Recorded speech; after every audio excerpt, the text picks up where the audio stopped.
associate professor from School of Computing and Information System at the University of Melbourne.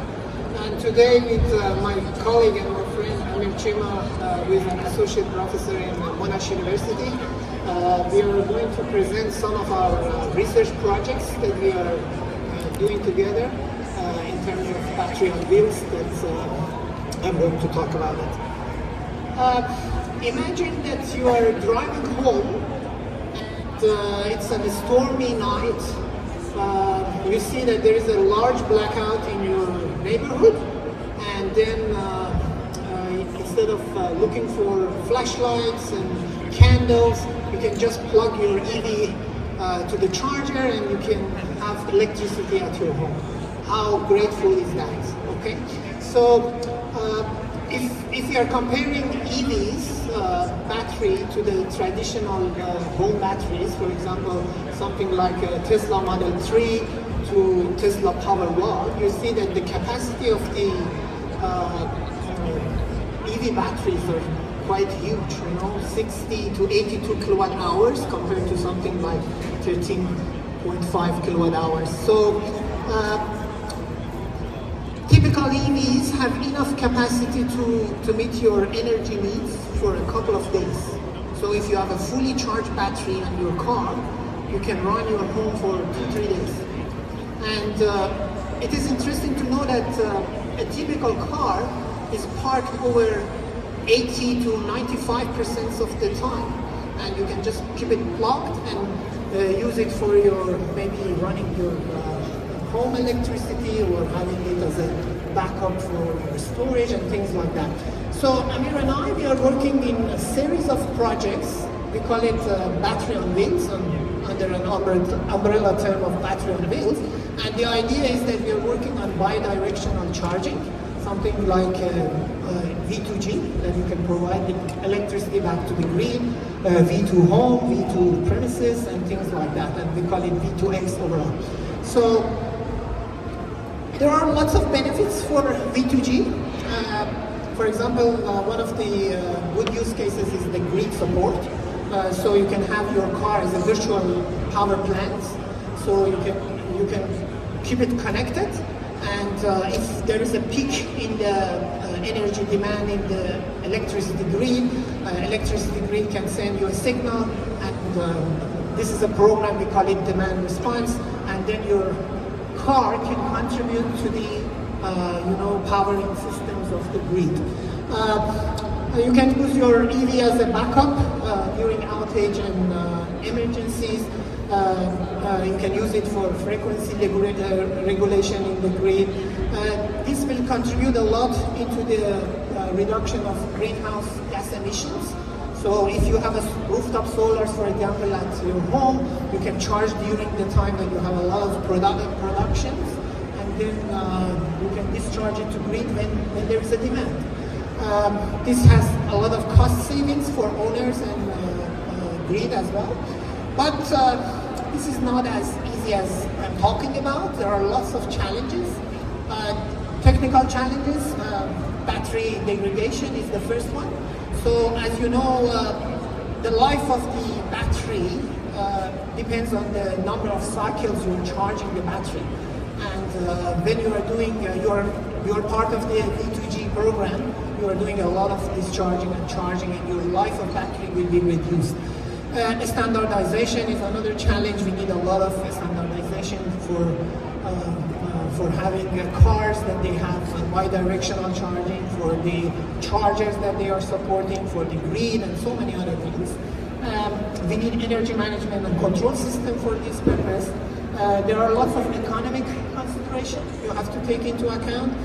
Cost of implementation, you have to think about that bidirectional chargers are more expensive compared to the normal chargers. And so many other analysis should be done to make sure that there is a benefit in such a system. The other thing, we need a lot of policy and regulations for this.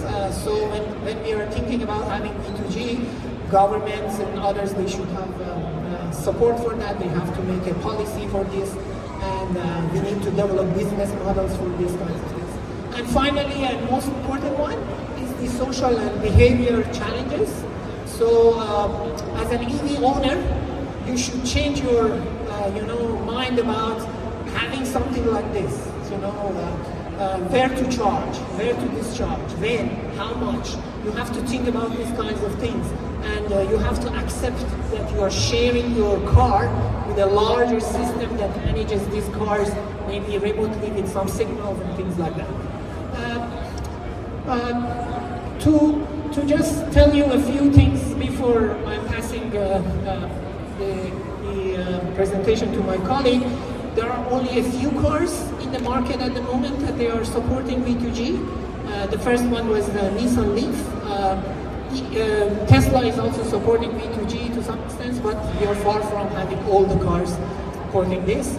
And South Australia is the only state at the moment which is allowing bidirectional charges. So by telling this, I'm passing the stage to my colleague. Amir will talk about a few projects that we are doing together, and I hope you enjoy these projects. Thank you.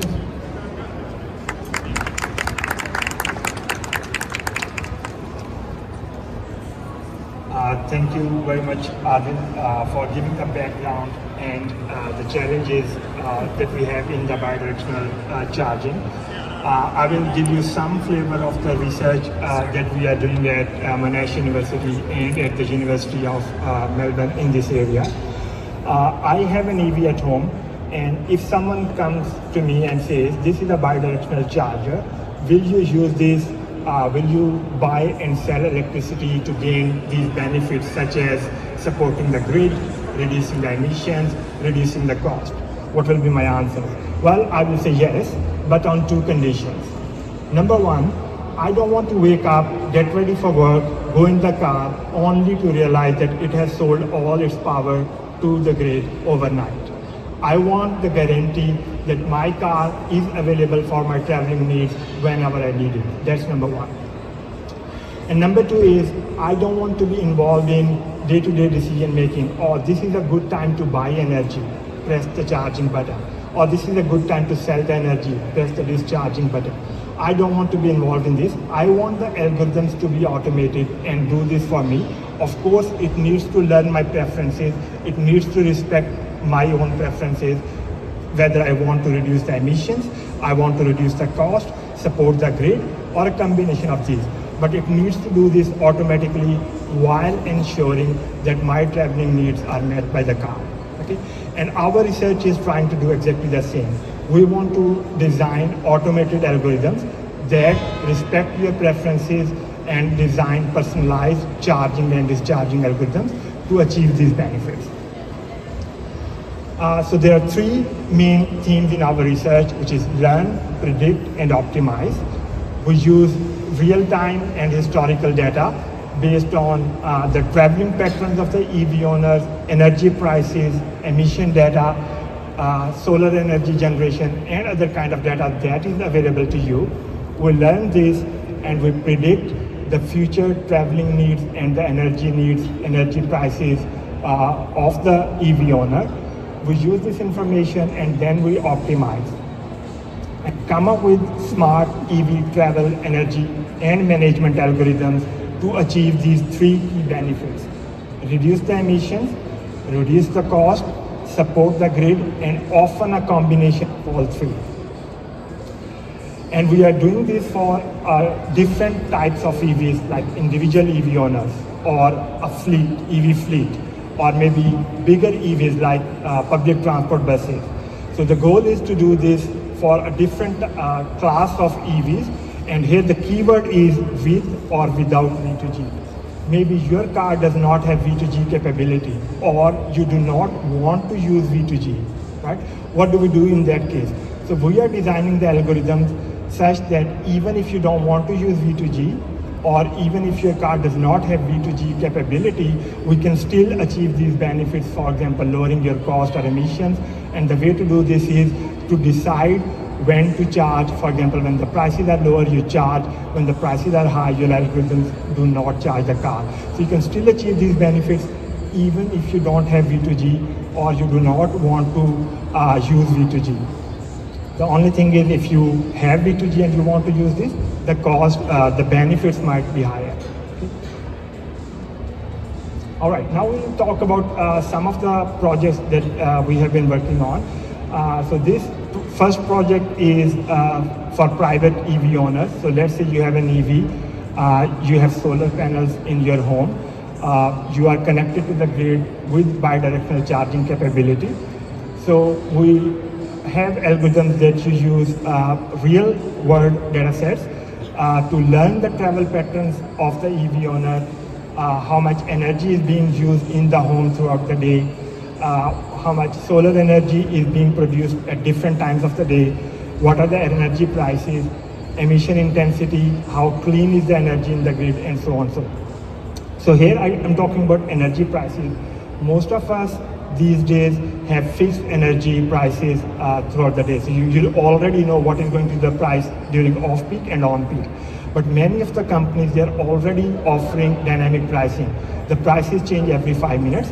So we have some companies in Australia that are offering dynamic pricing. So you need to predict these prices if you are working in this area.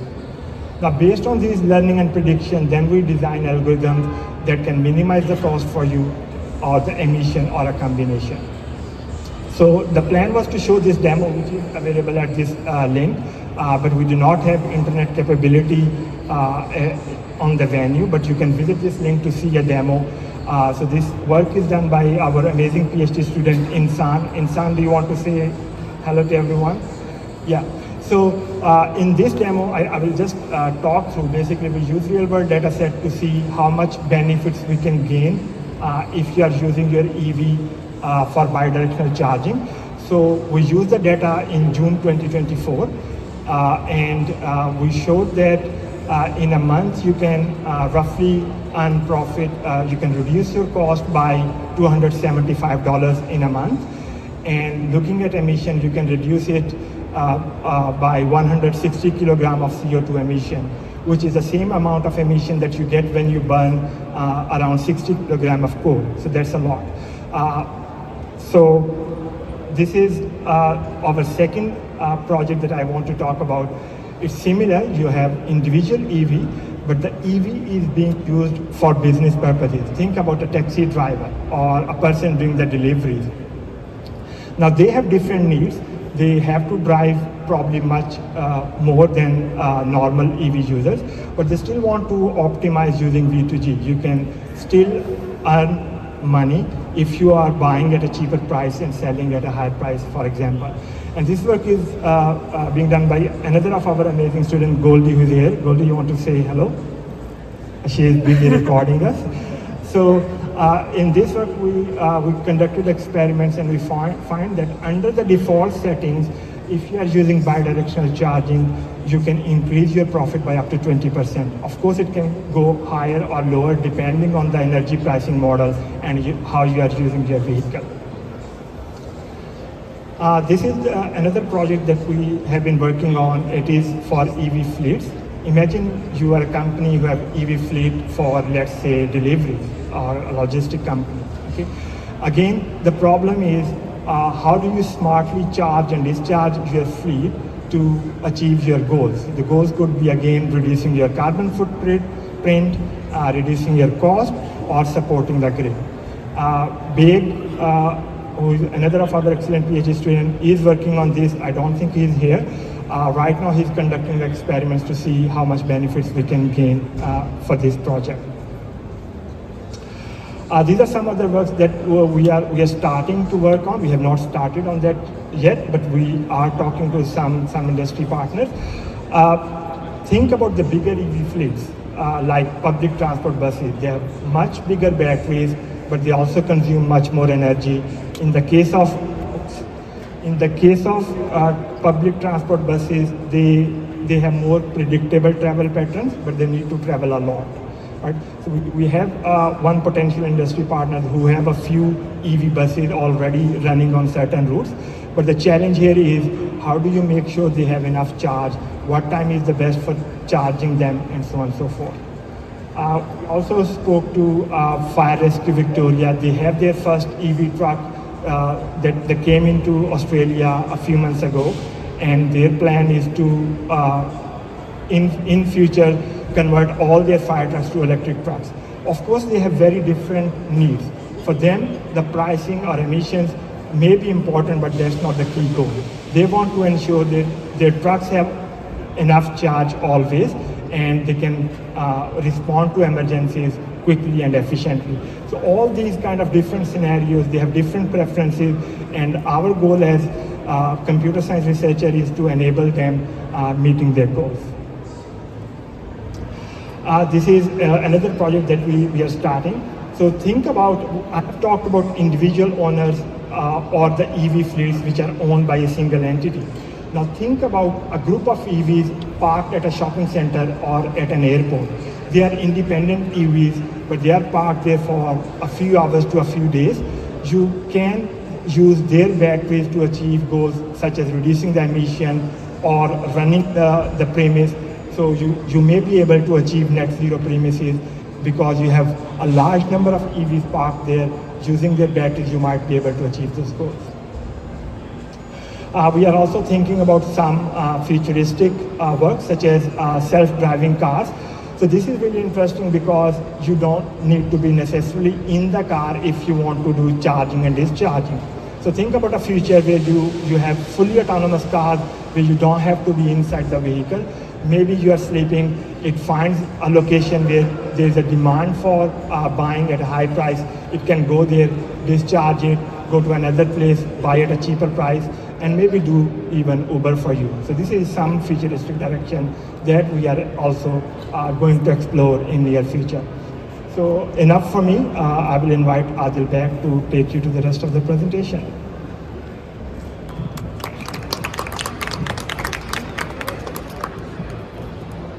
Thank you, Amir, for giving a very quick and comprehensive overview of what we are doing together. The other thing that we are doing apart from all these projects, at the moment we are building simulator tools.